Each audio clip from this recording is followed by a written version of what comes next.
ప్రజాప్రతినిధులు కూడా అలర్ట్ చేస్తూ ఉంది.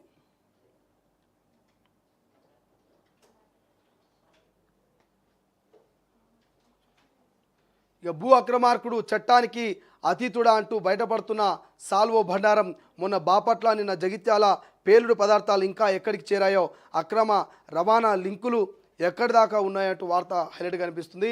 జయరాం రెడ్డిపై కేసులున్న అరెస్ట్ ఎందుకు కాలేదు, అంతా మనీతో మేనేజ్ చేసుకుంటున్న వైనం, దండుగా ప్రజాప్రతినిధులు అండదండలంటూ మనకు వార్త హైలైట్ కనిపిస్తుంది. అసాంఘిక శక్తులకు పేలుడు పదార్థాలు చేరవేస్తున్న కన్నెత్తి చూడని వ్యవస్థలు. కీసరటు భూపాలపట్నం స్వేచ్ఛా కథనంతో అప్రమత్తమైన పోలీసులు విచ్చలవిడి అక్రమ విక్రయాలపై నిగ్గు తేల్చుతారా, స్టాక్ తనిఖీలు చేసే అధికారాన్ని ఇప్పటికైనా ఉపయోగిస్తారంటూ వార్త కనిపిస్తుంది. ధనం మూలం ఇదం జగత్ అని ఊరికే అనలేదు.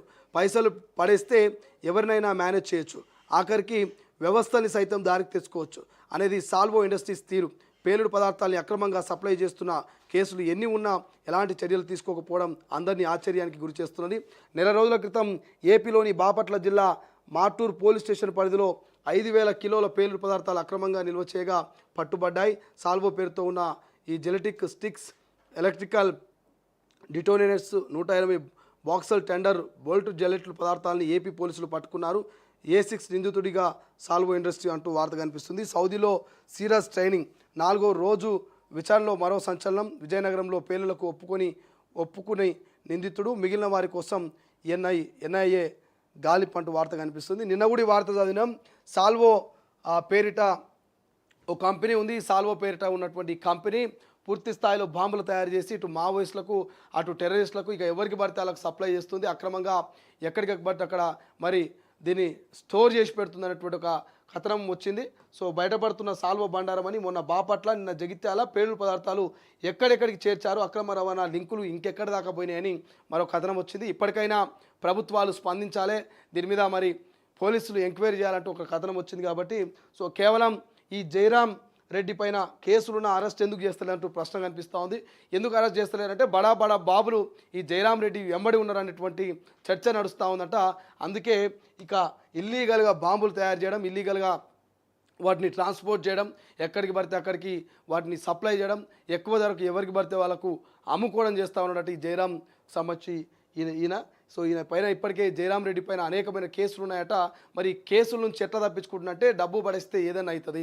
చాలామంది పొలిటికల్ లీడర్లు ఉన్నారు, వాళ్ళని అడ్డం పెట్టుకొని ప్రభుత్వ భూమిని మరి యథేచ్ఛగా కబ్జా చేసి అక్కడ మరి కంపెనీలు పెట్టి ఇష్టారీతంగా బాంబులు తయారు చేస్తున్నారు అనేది ఇక్కడ చర్చ. కాబట్టి సో ఇప్పటికైనా ప్రభుత్వాలు స్పందించండి, ఆ బడా నాయకులు ఎవరినో కూడా బయటికి తీసే ప్రయత్నం చేయండి.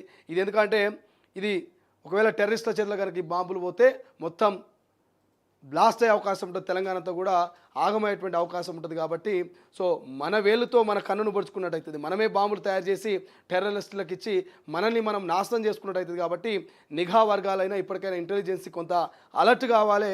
ఈ జయరాం రెడ్డికి సంబంధించిన కంపెనీ మీద కొంత నిఘా పెట్టి అది అక్రమమా సక్రమా తేల్చే ప్రయత్నం చేయాలని రిక్వెస్ట్ చేస్తూ ఉన్నాం. చూద్దాం ఏం చేస్తారు అనేది. దిశలో చూస్తే దిశలో